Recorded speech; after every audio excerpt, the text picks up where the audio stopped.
This Cortez guy, Graham, the way he manages people and manipulates them, and the fact that he used this Quetzalcoatl ideology, and he was a master manipulator. He really had a grip on this whole thing, didn't he? He had an incredible grip on this whole thing, and he was in many ways a remarkable man. He was what you would call a Machiavellian. There was this sort of strategy of calculating leadership that had been proposed by an Italian philosopher writer called Machiavelli, and Cortés fitted perfectly into that mold. He understood human nature. He knew how to manipulate. He knew how to seize every advantage, and at the same time, he was undoubtedly courageous. So after he had acquired Malinal, after he could speak to the Aztecs, and after the Aztecs had been persuaded to start handing over presents of gold to him, this was another of the incredible mistakes that Moctezuma made. He hoped somehow, because Cortés is famously on record for saying, we Spaniards suffer from a disease of the heart for which the only remedy is gold. He actually said that to the Aztecs. So they actually handed over huge quantities of gold to the Spanish as gifts in the hope that it would make the Spanish go away. But far from that, it incited the Spanish even because they thought, Cortés thought, my God, if they can give us all this, then what have they got in their stores, Sure. So we have to go to the Aztec capital and grab all their gold. It just incited his greed even further. At the same time, he's playing this delicate game of being understood to be a god while he knows perfectly well that he's a man, and he's getting a glimpse of the scale of the Aztec forces as these various embassies approach him, and he sees these backed up by huge armies, and Malinal makes it clear to him that the Aztecs are a gigantic military force, and other people they encounter are terrified of the Aztecs. The Aztecs preyed upon their neighbors. In order to fuel their engine of human sacrifice, they used neighboring tribes as farms, if you like, and they would go and attack them and take their young men and women and drag them off to Tenochtitlan to be sacrificed. So everybody, for example, a people called the Totonacs, were in great fear of Moctezuma.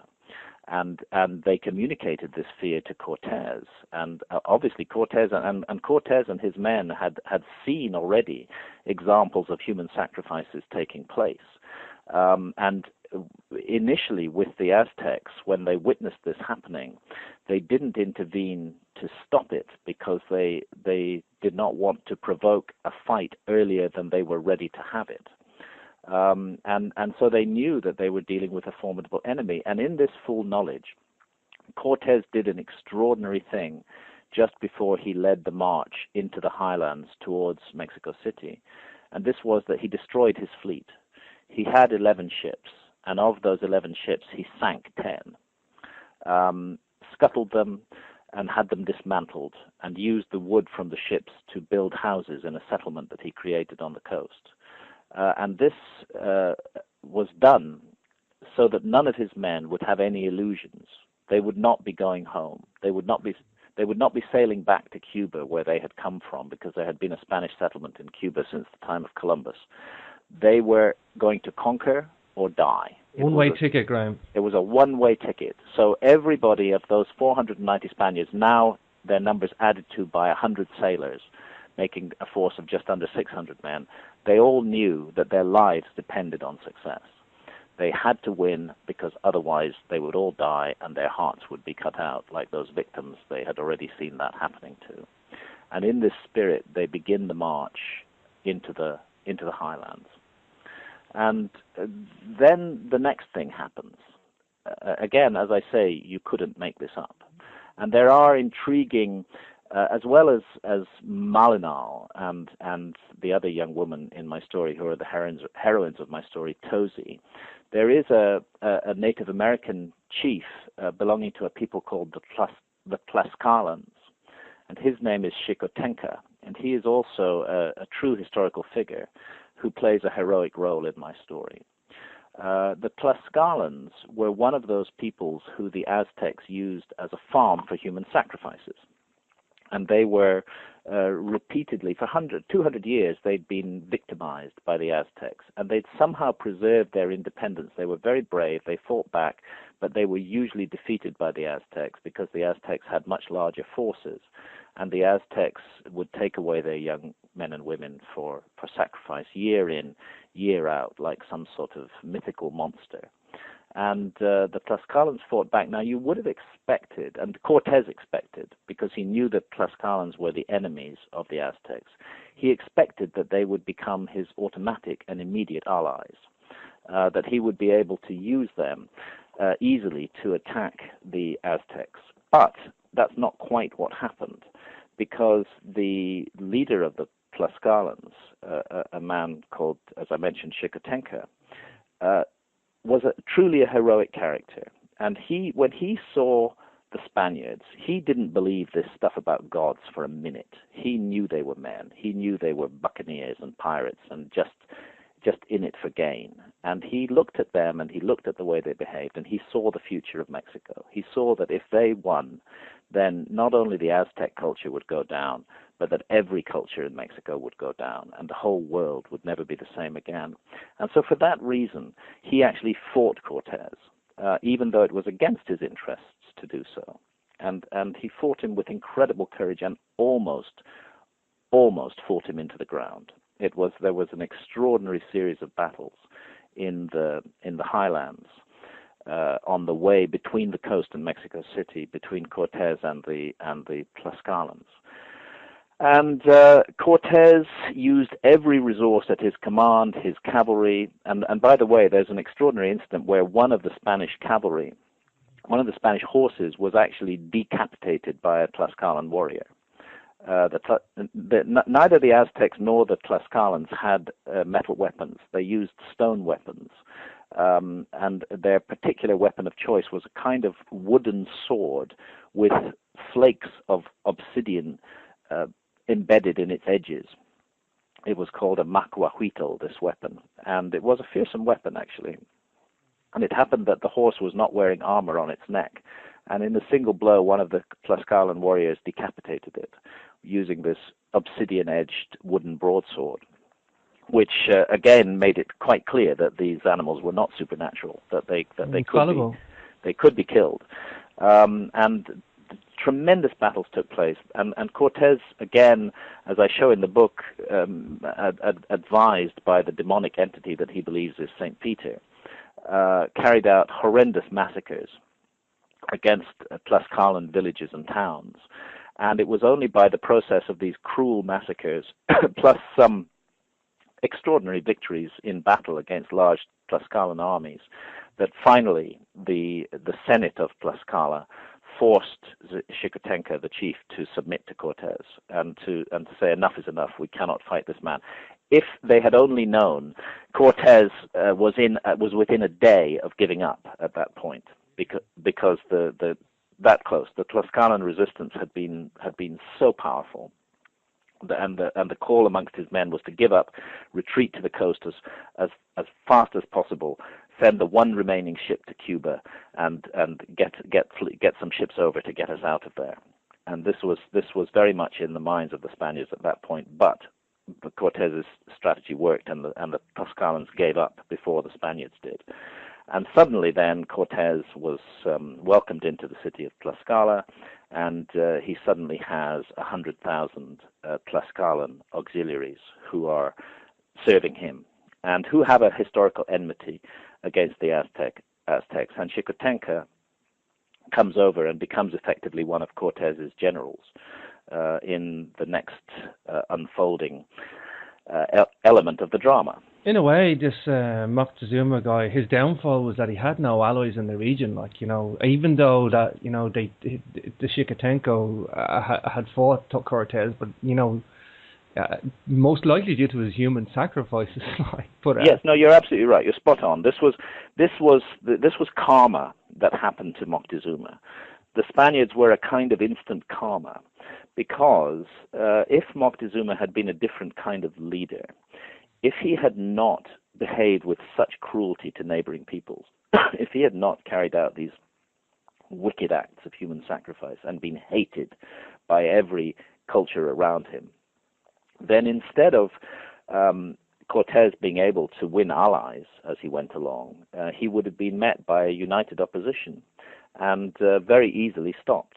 But it was Cortés's ultimate success in bringing the Tlaxcalans over to his side, and he had to fight for it, but he did succeed. That was key in the defeat of Moctezuma, and the Tlaxcalans were not alone. Other peoples also backed the Spaniards in the hope that they would get rid of these horrific tyrants called the Aztecs. Graham, in the novel War God, you've got such attention to detail. It's a lovely read, and it's fascinating from start to finish, Graham. It really, really is. And I welcome everybody out there to grab a copy of it, because I can actually see you growing as a fiction writer too, Graham. Do you feel that you're growing? Yes, I feel that I'm learning. In a way, I'm 62 years old now, and I've been writing non-fiction all my working life. I was originally a journalist, but I started writing books my first book was a travel book about Pakistan, actually published in 1981, and I went on from there to write many, many, many non-fiction books. And also in the process of writing non-fiction, one learns as one goes along. You get better at it. It's like anything, like running or singing. Any skill, the more you practice it, hopefully the better you get. And with fiction, I think it's the same. I've learned a lot about storytelling. I've always felt that I was first and foremost a storyteller, and that's what I was doing even in nonfiction. The basic drive of a narrative, a story that will engage the reader, that the reader will become involved in and want to continue turning the pages on. That is shared between nonfiction and fiction. But then in fiction you have these additional elements of character and plot, and the very definite need for a story to have a beginning, a middle, and an end. There has to be a structure there. Yes, I definitely learned about this. My first novel was Entangled, and I had to really work through all the dynamics of fiction writing while I was writing that, and all the lessons that I learned from writing that I've been able to apply to the War God story. Beautiful. Well, I think that shows, Graham, and as I say, I see you growing as the fiction writer, and people make the assumption that you've been writing books for many years, that you're not able to learn again or something, but you definitely have, Graham, and I'm one of the non-fiction guys that's come over too, Graham, so... Well, I hope so. It's difficult, really. The publishing industry thinks in terms of brands, because publishing these days isn't run by editors anymore. It's run by marketing men, and marketing men don't think in terms of good stories. They think in terms of brands, and they see me as a non-fiction brand. I detest being put in a box like that, but that's how I've seen. So I've had very little support from the world of publishing. I mean, my UK publisher, who are Hodder and Stoughton, they accept that I'm writing novels, and they're happy to publish my novels, but they don't put a lot of energy or effort into it because they feel that somehow it won't work, because my audience are used to reading me as a non-fiction author and are unlikely to go and pick up my novels as well. So it's up to me to do the work and make the effort to persuade my existing audience that my fiction is worth taking a look at, and also hopefully to reach a new audience who only read fiction and have never read non-fiction books. And it is like completely reinventing myself in my 60s. It's like, in a way, it's like starting again. It's like starting a new career. But that can be very good too, Graham. That can be quite good.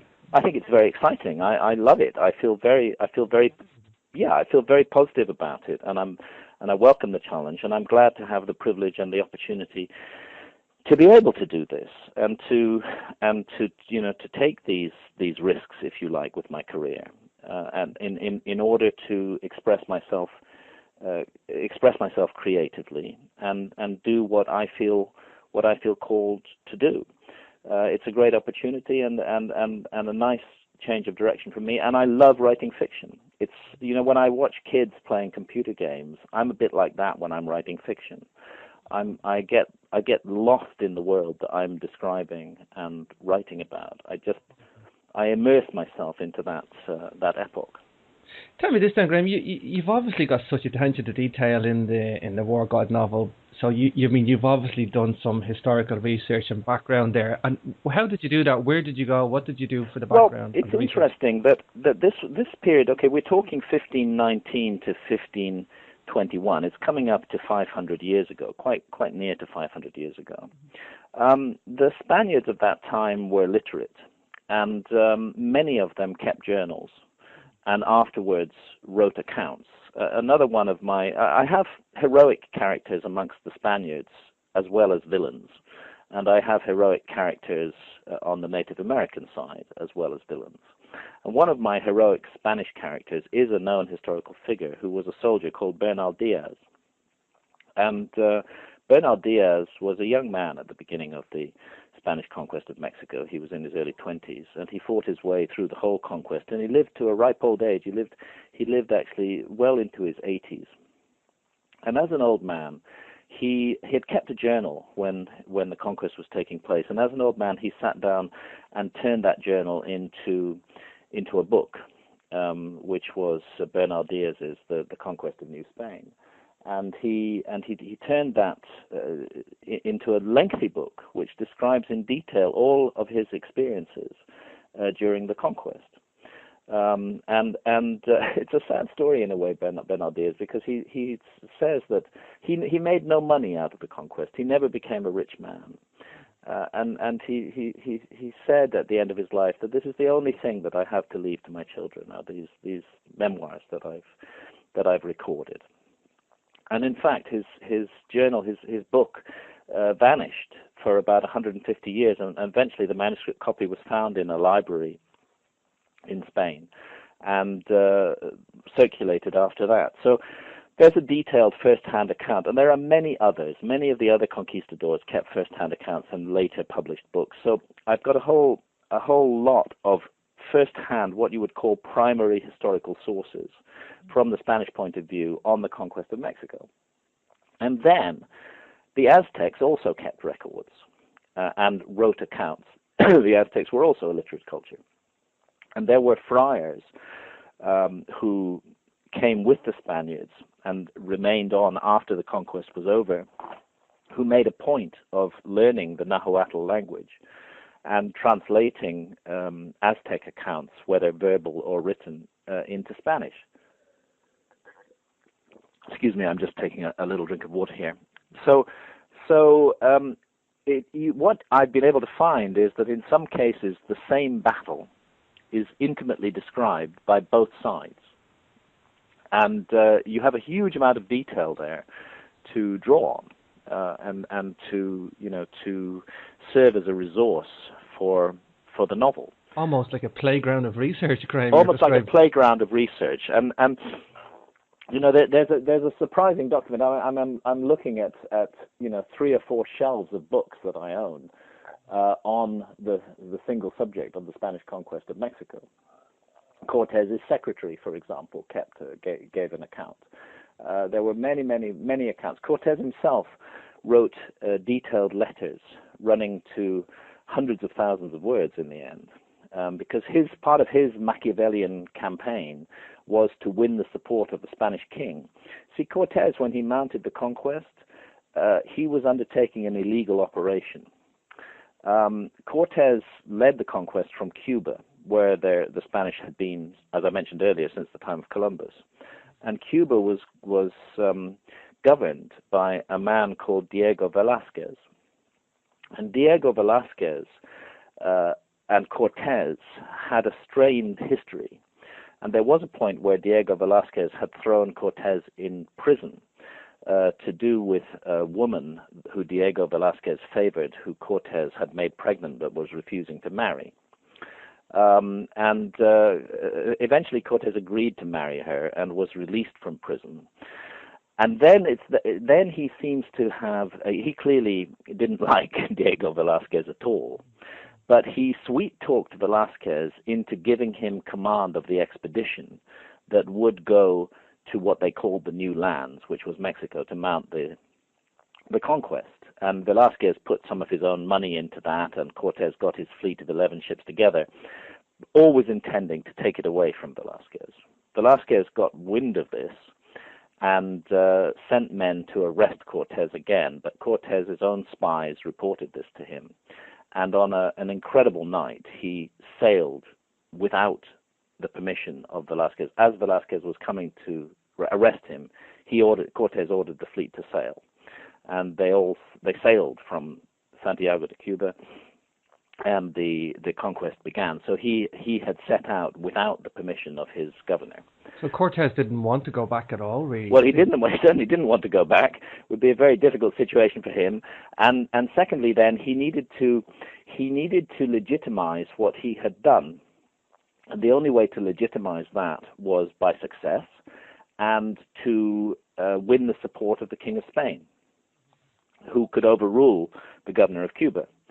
So Cortés wrote these enormous letters to the King of Spain, and those letters form an amazing resource for anybody wanting to study the Spanish conquest of Mexico, and I've drawn on them extensively. And again, you can see the Machiavellian mind of Cortés at work. He really threw everything into the pot, Graham, didn't he? He threw everything into the pot, and one of the things he threw into the pot was that just before they began the march into the highlands to take on the Aztecs seriously, by which time they had already received huge presents of gold from the Aztecs, I told you that he burnt his ships. One was left on the coast of Cuba, and one was sent to Spain. And that ship that was sent to Spain contained all the gold that they'd been given so far as a gift to the Spanish king, which was designed to bribe him to take Cortés' side, which eventually he did. And Cortés is the man whose name goes down in history. Money talks, as they say, Graham. Money talks. And Velázquez was ruined, actually, in the end, because Velázquez did an extraordinary thing. I don't know how much time we have left. Oh, no, about 15 minutes, Graham. Okay, so let me just return to the story for a moment. Cortés defeats the Tlaxcalans, and he then has his allies. He has 100,000 Tlaxcalan auxiliaries. Malinal is by his side, and they continue the march towards Mexico City. On the way, they come to a city called Cholula, and there, which is an Aztec city, and there they conduct the most horrific massacre. 5,000 citizens of Cholula are murdered by the Spaniards, and this is done coldly and calculatedly by Cortés to send a message to Moctezuma. The message is, if you oppose me, this is what will happen to you. They then march on, and they come to the shores of the lake in which Tenochtitlan, Mexico City, stands. And Moctezuma, by this point, is a quivering wreck, despite his huge armies. He's just terrified of Cortés. He still believes Cortés is a god, although there are others on his council who are advising him clearly that Cortés is a man. Moctezuma can't make up his mind. So what he decides to do, rather than fight Cortés, is to invite Cortés into Mexico City. And there he thinks to himself, once I have these gods, if they are gods, or men if they are men, inside my city, then if I choose to do so, I can massacre them. Because Mexico City, Tenochtitlan at that time, as I mentioned, is in a lake. You get into it along causeways, and the bridges on the causeways can be removed. So there would be no possibility of the Spanish fleeing the city. And so this is what happens in November of 1519, is that Cortés and his little army, most of the Tlaxcalans are obliged to stay outside, are invited into Mexico City. There's an amazing encounter with Moctezuma where Malinal does the interpreting and famously stares Moctezuma straight in the face. No woman had ever done that. And this is partly what tells us about her feelings, her hatred towards Moctezuma. And in go the Spaniards, and they're given the palace of Moctezuma's father as their headquarters, right in the heart of Mexico City, in front of the Great Pyramid, where the human sacrifices are taking place daily. And they can see exactly what they're up against. And this is where Cortés pulls off an amazing masterstroke, which is that after 4 days inside Mexico City, forestalling the likelihood that the Aztecs will attack him, he marches over to Moctezuma's palace and takes the emperor of the Aztecs hostage. He just takes him prisoner. And he says to him, "You will do what I say, or I will kill you." And of course, this is translated through this woman Malinal. And amazingly, Moctezuma, whose own guards are in place, who is all around there, crumbles, and he accepts the status of hostage, and he accepts to be taken back to the palace he'd given to the Spaniards, and there he becomes their puppet. And for the next 6 months, this is where Cortés almost pulled off a bloodless coup. He really was so close to doing it. Moctezuma was his puppet. Cortés was ruling the Aztec Empire through Moctezuma. He was just piling in huge quantities of gold and jewels. Everything was going very, very well. And then word comes that a new Spanish fleet has turned up on the coast of Mexico. And that Spanish fleet has not been sent to support Cortés.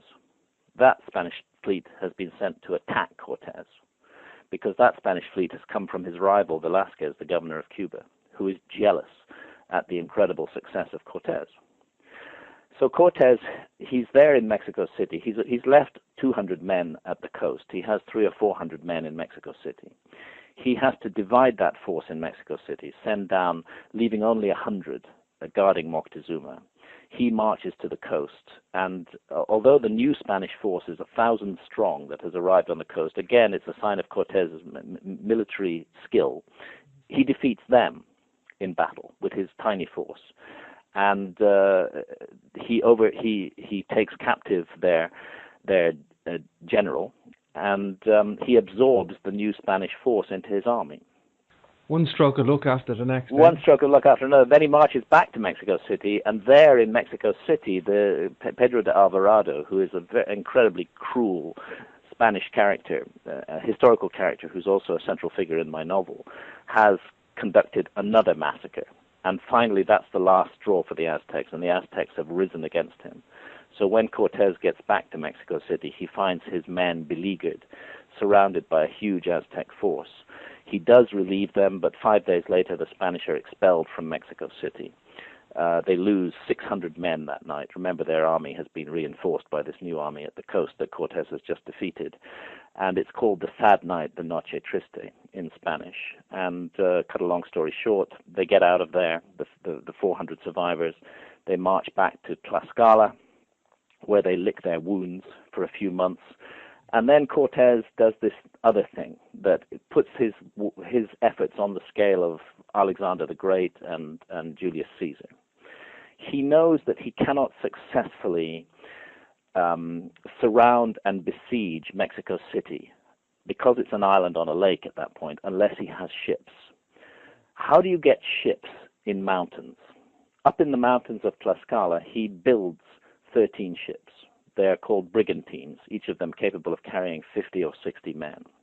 He builds them, he tests them out on a lake in the mountains, then he dismantles them, and then he has them carried by 8,000 Tlaxcalan bearers all the way to the shores of Lake Texcoco, where the Aztec capital stands. And then they're rebuilt. And then the siege of Tenochtitlan begins.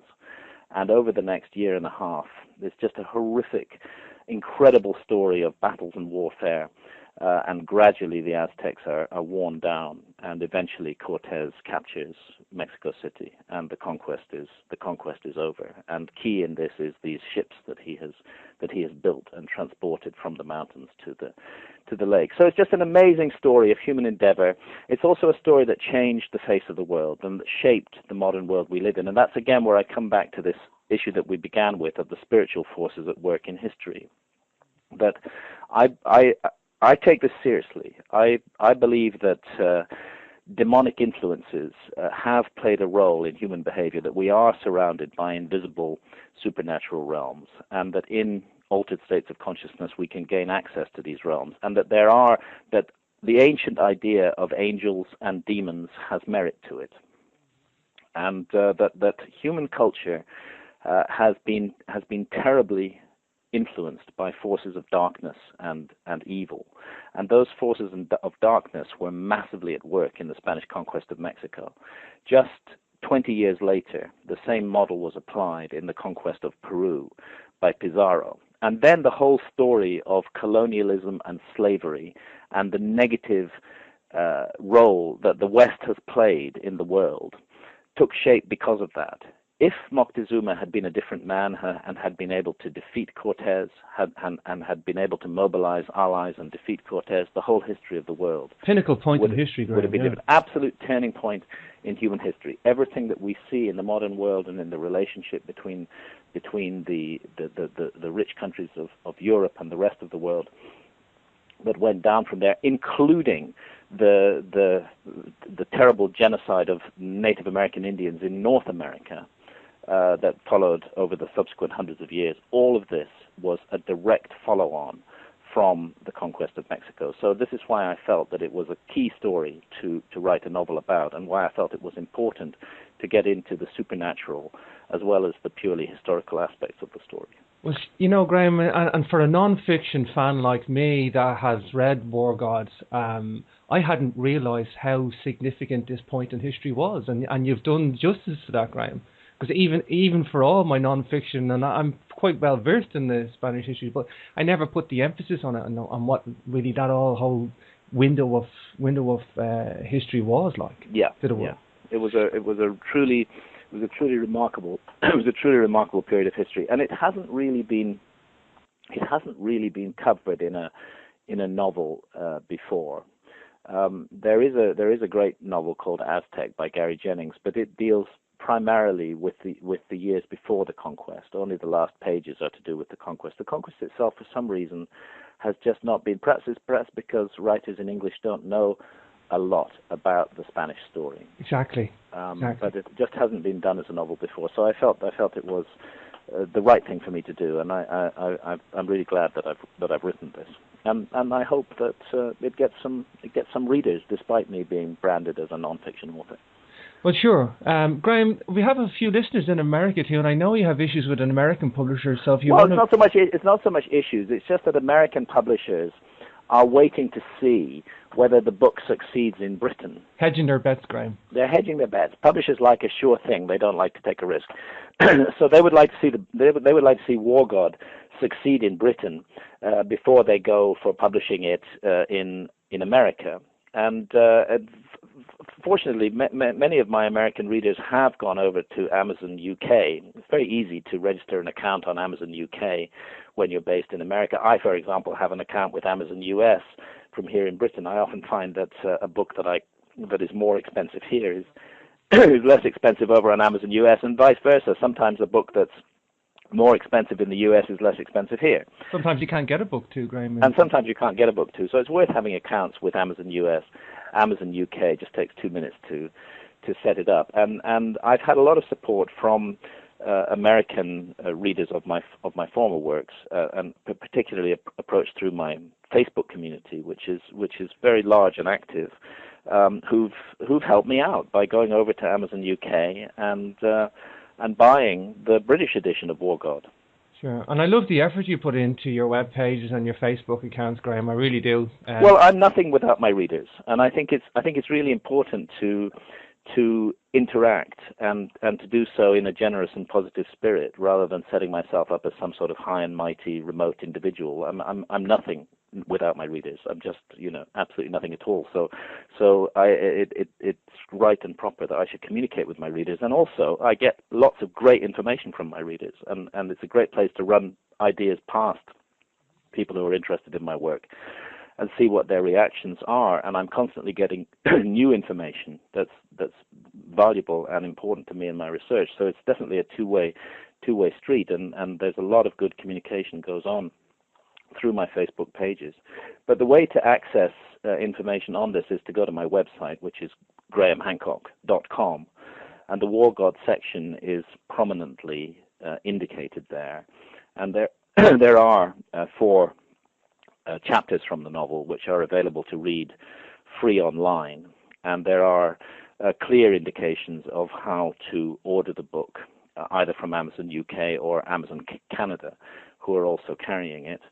I hope that people will take an interest in it and support it. And also my Facebook page is linked up there if anybody wants to join that. The information is all there on GRAHAMHANCOCK.com. Well, I think you're a credit to the fiction world as well as non-fiction, Graham, and I do want to get into Fingerprints of the God 2 before you go, Graham, because I think, what's the working title, Graham? Magicians of the Gods? Yeah, Magicians of the Gods will be the sequel to Fingerprints of the Gods, and this puts me back into my non-fiction mode. The reason I'm writing a sequel to Fingerprints of the Gods is that, of course, Fingerprints of the Gods was about the evidence for a lost civilization, destroyed in a global cataclysm, somewhat more than 12,000 years ago. And what's happened, Fingerprints of the Gods was published in 1995, and what's happened since then is that a lot of new evidence has come out. Wave of information has been... Wave of information, which really supports what was considered at the time by archaeologists to be an outrageous hypothesis of a lost civilization more than 12,000 years ago in the past. And it's because of this new information. To give an example, the incredible site of Göbekli Tepe in Turkey, 12,000 years old for sure. I had Robert Schoch on the show as well, He's talked about Göbekli Tepe, yeah. And as he will have told you, deliberately buried, 10,000 years ago, this kind of time capsule, which means that the dating of the site is very clear. It's not been muddled up by the footprints of later cultures.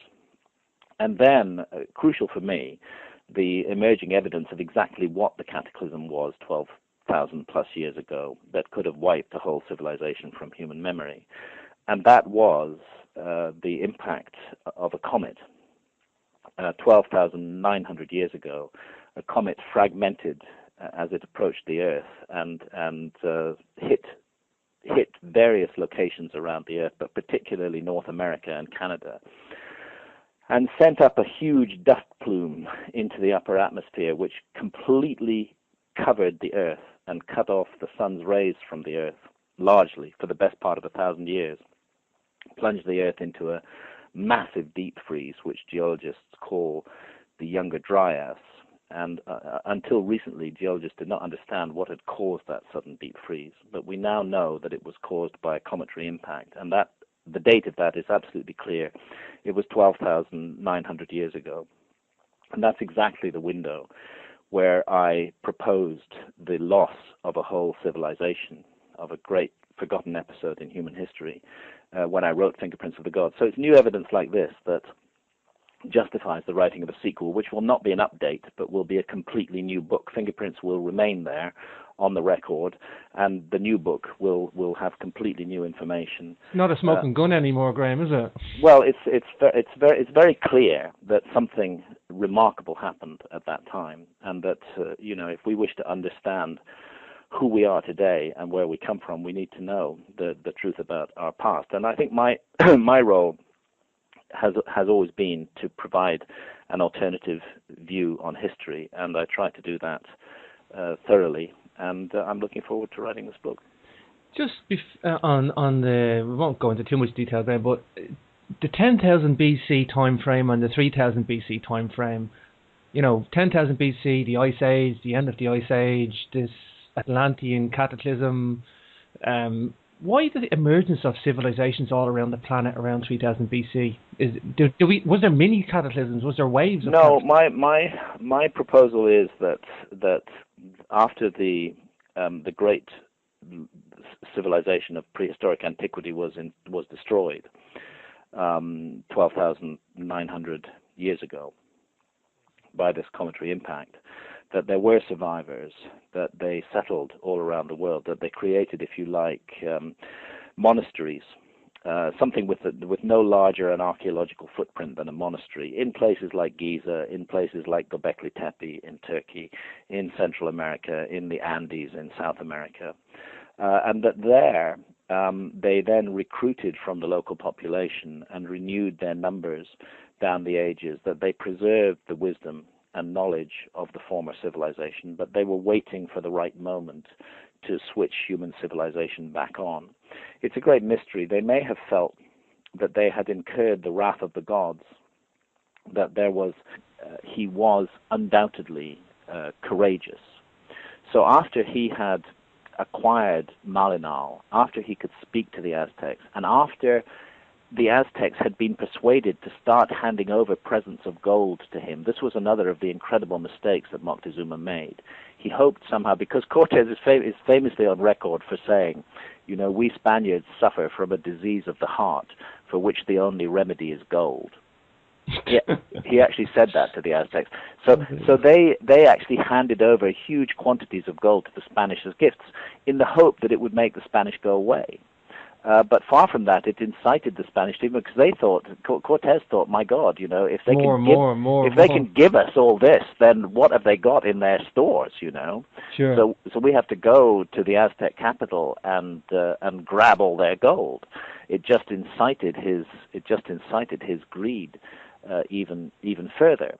At the same time, he's playing this delicate game of being understood to be a god while he knows perfectly well that he's a man, and he's getting a glimpse of the scale of the Aztec forces as these various embassies approach him, and he sees these backed up by huge armies, and Malinal makes it clear to him that the Aztecs are a gigantic military force created on the coast. And this was done so that none of his men would have any illusions. They would not be going home. They would not be sailing back to Cuba, where they had come from, because there had been a Spanish settlement in Cuba since the time of Columbus. They were going to conquer or die. One-way ticket, Graham. It was a one-way ticket. So everybody of those 490 Spaniards, now their numbers added to by 100 sailors, making a force of just under 600 men, they all knew that their lives depended on success. They had to win, because otherwise they would all die and their hearts would be cut out like those victims they had already seen that happening to. And in this spirit, they begin the march into the highlands.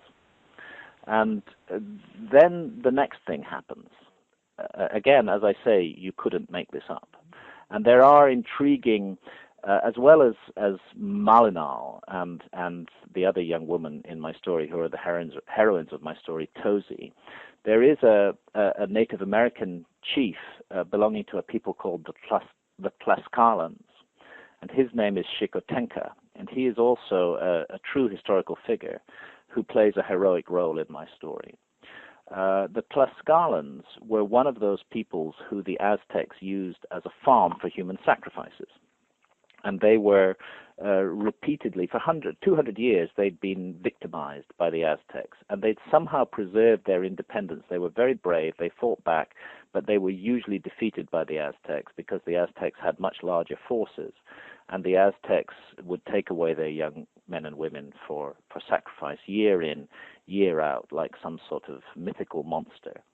And the Tlaxcalans fought back. Now, you would have expected, and Cortés expected, because he knew that Tlaxcalans were the enemies of the Aztecs, he expected that they would become his automatic and immediate allies, that he would be able to use them easily to attack the Aztecs. But that's not quite what happened, because the leader of the Tlaxcalans, a man called, as I mentioned, Xicotenca, was truly a heroic character.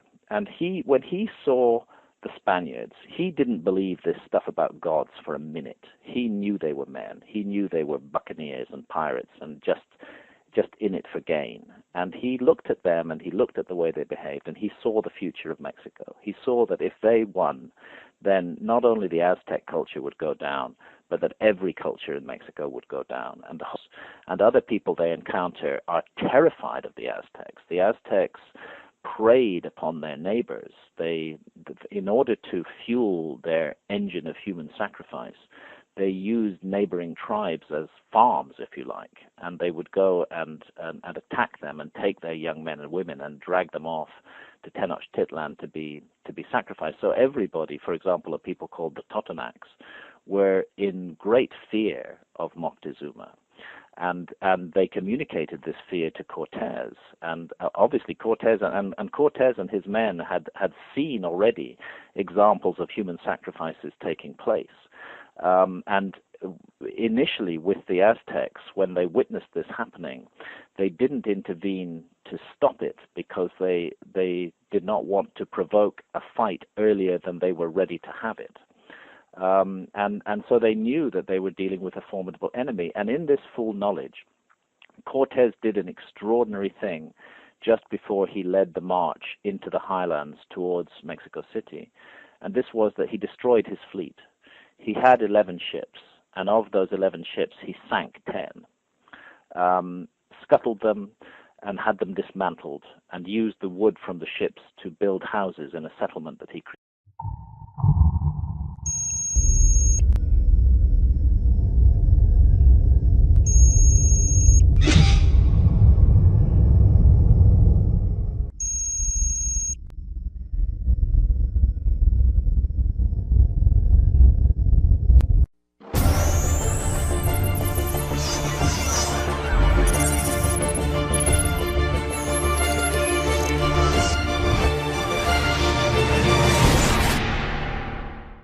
This Cortés guy, Graham, the way he manages people and manipulates them, and the fact that he used this Quetzalcoatl ideology, and he was a master manipulator. He really had a grip on this whole thing, didn't he? He had an incredible grip on this whole thing, and he was in many ways a remarkable man. He was what you would call a Machiavellian. There was this sort of strategy of calculating leadership that had been proposed by an Italian philosopher writer called Machiavelli, and Cortés fitted perfectly into that mold. He understood human nature. He knew how to manipulate. He knew how to seize every advantage, and at the same time,